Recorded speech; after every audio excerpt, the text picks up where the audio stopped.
সৰকাৰ থাকক না থাকক ইয়াৰ কোনো প্ৰশ্ন আহিব নোৱাৰে আমি সহজে জিকি যাম হিৰাচৰণীয়া যেতিয়া এমপি হিচাপে জিকি গৈছিলে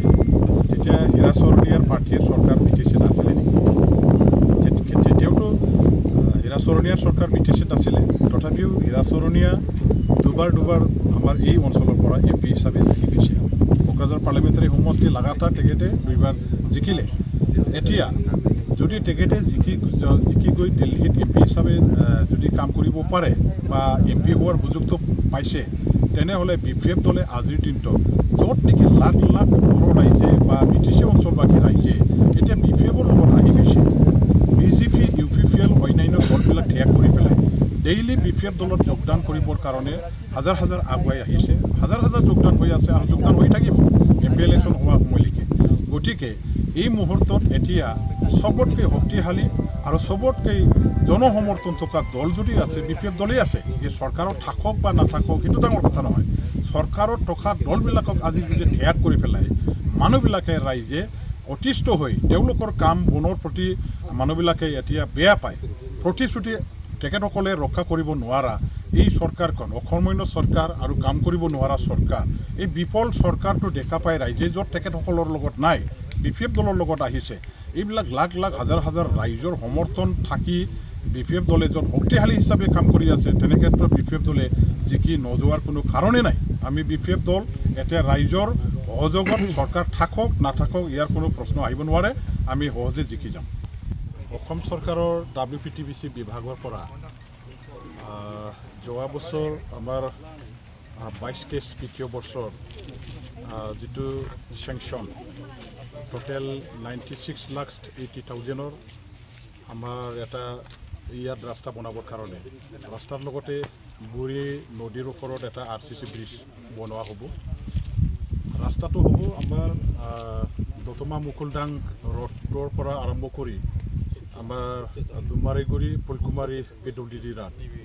এই ৰোড দুটাটো সংযোগ কৰি পেলাই বনোৱা হ'ব আৰু এই ৰাস্তাটো অত্যন্ত দৰকাৰী ৰাস্তা আৰু লগতে ইয়াৰ লগত আমাৰ বুঢ়ী নদীৰ ওপৰত যিটো ব্ৰিজ বনোৱাবৰ কাৰণে ইতিমধ্যে লোৱা হৈছে সেইটো খুবেই ইম্পৰ্টেণ্ট এটা ব্ৰিজ আছিলে বহু দিনৰ পৰাই এই নদীৰ ওপৰত ব্ৰিজ বনাবৰ কাৰণে লগতে ৰাস্তাটো বনাবৰ কাৰণে চেষ্টা চলাই থকা হৈছিলে WPTBC বিভাগৰ আমাৰ মন্ত্ৰী মহোদয়ৰ কৃপাত যোৱা বছৰ যিটো বিত্তীয় বৰ্ষৰ আমাৰ আঁচনি এই আঁচনিৰ অধীনত মই এইখিনি ৰাস্তা বনোৱাৰ বা দলং বনোৱাৰ নামত চেংচনটো পালোঁ কিন্তু এটা কথা হ'ল যে ৰাস্তাটো যিমানখিনি দীঘল বনাবৰ কাৰণে টকাৰ প্ৰয়োজন আছিলে সেই টকাটো নাটনি হোৱাৰ কাৰণে কম হোৱাৰ কাৰণে 200 মিটাৰ 200-250 মিটাৰমান আকৌ ব্লেংক থাকি গ'ল এইখিনি ৰাস্তা আকৌ বনাবৰ কাৰণে বেলেগ এটা আঁচনিৰ দৰকাৰ আছে মই সেইখিনি আঁচনিটো আকৌ অসম চৰকাৰৰ পৰা আমাৰ WPTBC বিভাগৰ মন্ত্ৰী মহোদয়ৰ পৰা অহা বছৰ আকৌ তেখেতে যাতে দিয়ে ইয়াৰ কাৰণে মই নিবেদন কৰিবৰ কাৰণে মই ব্যৱস্থা ল'ম মই আশা ৰাখিছোঁ যে ইমানবোৰ যিহেতু কাম কৰিছে এইখিনি 200-250 মিটাৰ ৰাস্তাটো আধৰুৱা হৈ থাকিলে খুবেই বেয়া হ'ব গতিকে সেই ৰাস্তাটো নিৰ্মাণ কৰিবৰ কাৰণে টকা যিমান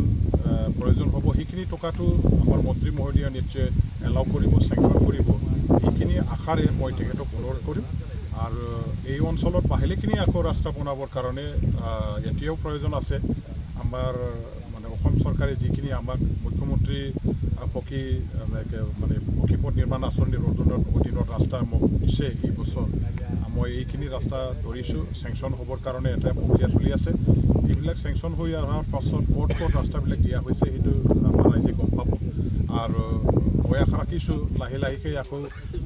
যিমানখিনি ৰাস্তা আছে আধৰুৱা হৈ থকা বা এতিয়াও বনাব লগা ৰাস্তা আছে এইবিলাক এটা এটাকৈ মানে কমপ্লিট হৈ যাব ভাল ৰাস্তা বনাবৰ কাৰণে সক্ষম হ'ম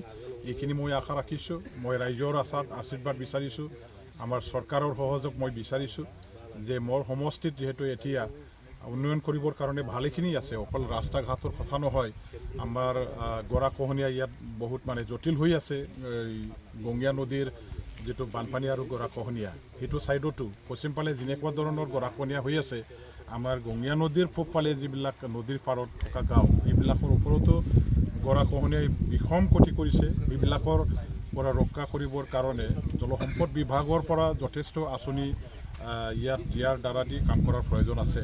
মই অসমৰ মুখ্যমন্ত্ৰী ডাঙৰীয়া আৰু লগতে জলসম্পদ বিভাগৰ মন্ত্ৰী ডাঙৰীয়া তেওঁলোকৰ লগত আলোচনা কৰি ইয়াৰ ব্যৱস্থা কৰিবলৈ মই হাতত ল'ম আৰু আশা কৰোঁ তেখেতসকলে নিশ্চয়